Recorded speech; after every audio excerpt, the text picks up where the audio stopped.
The following is the conclusion of one woman's story about her online relationship with a man calling himself Jefferson. While I realize this story sounds absolutely unbelievable, sadly, over the years, I've had similar stories from romance scam victims. These scammers weave a very detailed story and characters, and unfortunately, this woman fell for their whole story hook, line, and sinker. Unfortunately, she found out the truth after it was too late. This is part three. When my phone rang, I jumped at this point. I was thinking Jefferson was hiding in an old abandoned building and Mark, the Army investigations officer, was looking for him. But the call I received was from a New York area code. I had no idea who it was, and the person didn't say anything but hung up, then called back again. A man said hello a few times, and I asked if I could hear him, or if he could hear me. He told me his name was Gregory. He was Jefferson's friend from Thailand, but originally from New York. I actually thought it was Jefferson at first because their accents were the same. He told me that Jefferson reached out to him about needing to hide out in Thailand and start with a new identity, and he asked me when I was planning on leaving with him. I told him, I don't know you. Part of me thought maybe this is a trap. Maybe it's not Jefferson's friend at all, but someone from Mark's Army investigations or the police trying to trap me. I texted Jefferson right away asking if he knew where Gregory and who he was or if he was the friend from Thailand. Jefferson texted back saying yes, it's his military friend who's going to get him to Thailand. Once Jefferson told me it was okay, I started to talk to Gregory on the phone. He told me that Jefferson had a new identity that he got in London, and he would now be known as Nelson Jones. That this Gregory was booking a flight to Bangkok, and he wanted a copy of my license and passport so he could book my flight as well. I told him, no, I can't simply just leave. That yes, I do love Jefferson, but I can't leave the country, leave my home. I have a job and I have medical needs and medications that I take daily. I can't just run off to another country. Gregory told me to sell my house and he needs a copy of my passport right away so he can hold a plane ticket for me. So when I do sell my house, I can let him know it's been sold and he will have the ticket waiting, but in order to buy the ticket, he needs a copy of my passport. This was all too much. I told him no. It'll take me months, if not a year, to even prepare my home to sell, let alone sell it, and then have all my equipment, my job, and my medical side of things. Again, I told him I have medications I take daily. Gregory told me he has a doctor friend in Bangkok who can get my medication for me once I arrive. And I told him, well, once Jefferson's in Thailand and things settle down, maybe I'll visit, but I'm not going to leave the country to live in Thailand. Gregory told me, though, but I'm in danger too. He said that the Army investigations officer was looking for me, and that the Army will likely charge me with some crimes related to aiding and abetting Jefferson and me being the cause of this mishap on his secret mission, and that I shouldn't mess with the Army, and that this Gregory became nasty to me. He started telling me to send my passport now, and you can both leave, or I'll go to prison. Well, I hung up, and I called Jefferson telling him what had happened. He told me Gregory knows what's best and do what he tells you to do, and Jefferson suddenly now was at a hotel. I asked him, where? What hotel? Where are you staying? Because if you were in that abandoned building, then you must be at a nearby hotel by my home. I'll meet you. Let's meet face to face and deal with this problem together. Jefferson told me he was in Los Angeles and would board a plane tomorrow for Thailand. Wait, what? That's impossible. How can you be in Los Angeles and you were just here? Jefferson started saying hello several times and hung up like he couldn't hear me, and I tried calling him back, but he didn't answer. I took a breath and I took a step back. I decided not to answer calls from anyone other than my friends and family, and even they don't really know what's going on. During my few days to myself, I received tons of friend requests and messages all pertaining to Jefferson.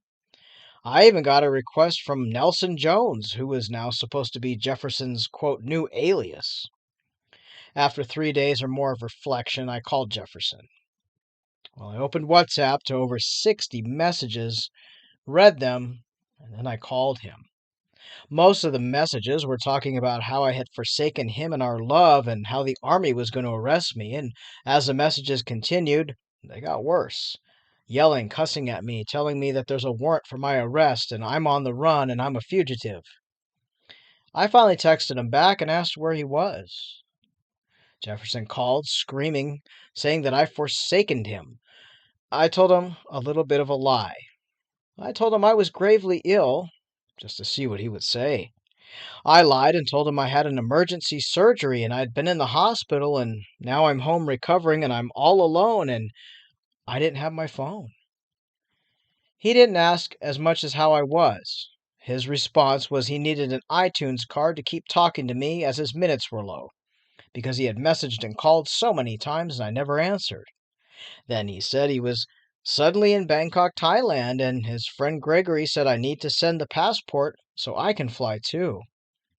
I told Jefferson I'm unable to fly. I have surgical stitches and extremely weak.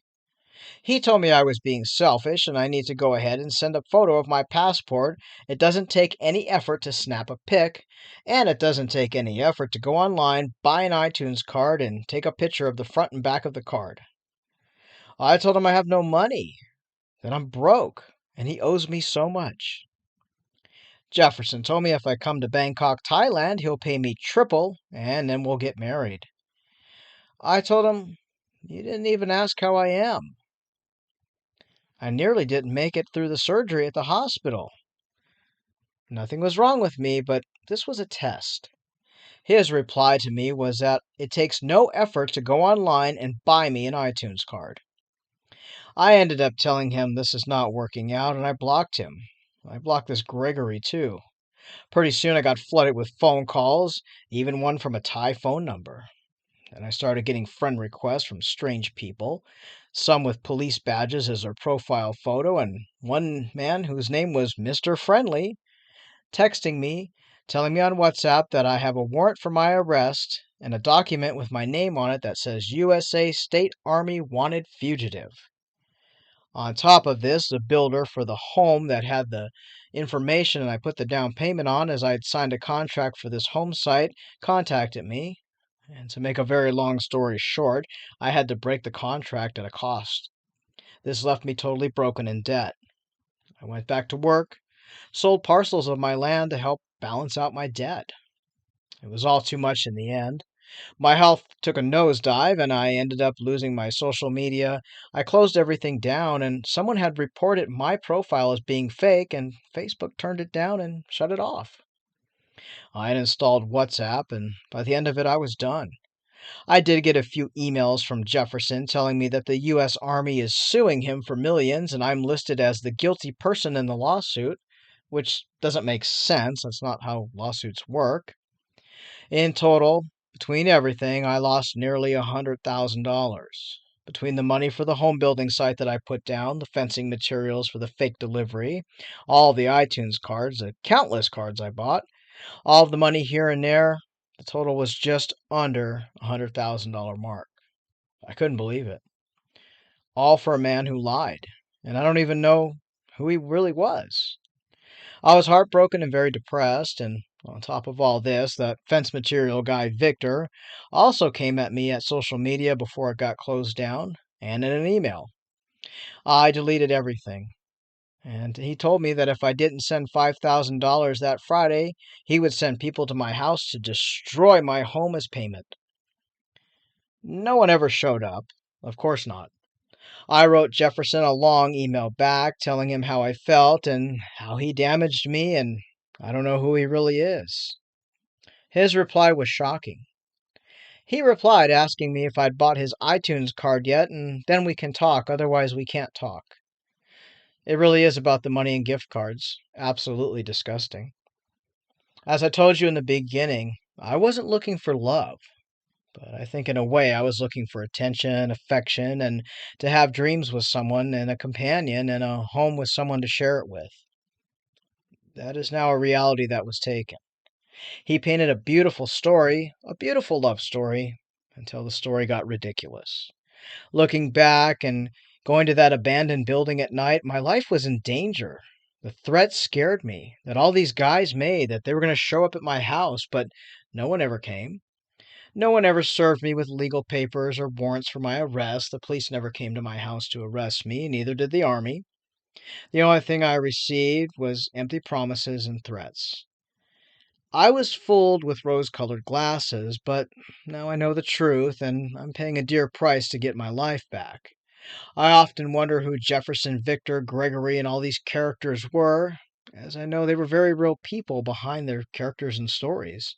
But I guess that doesn't matter now. I'm moving on the best way I can, and I thank you for allowing me to share my very long story.